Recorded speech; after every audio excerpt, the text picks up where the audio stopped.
Seeing the Msvcr71.dll error during startup is a sign of a corrupted redistributable.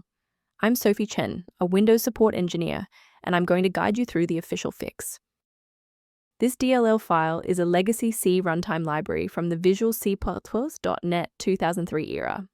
Many older professional tools and games still require this file to execute standard C code instructions and manage system-level resource allocation correctly.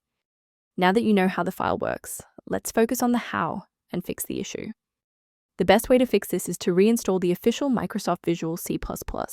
Head to the Microsoft website, download both the x86 and x64 versions of the latest Visual C++ redistributables, and run the installers to replace the missing file.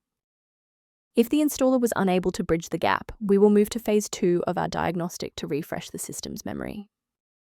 A full system restart ensures that no background processes are currently locking the Msvcr71 file. A fresh boot allows Windows to reinitialize its library map from a clean state. Take a second to bookmark this page or hit the like button before restarting.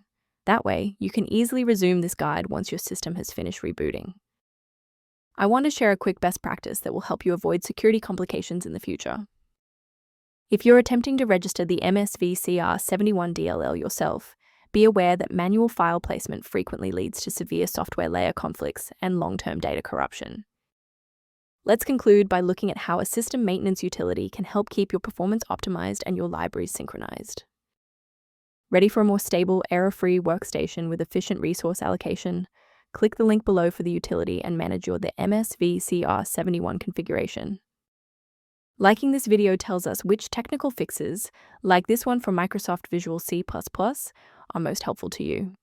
Subscribe now to build your own library of verified support resources.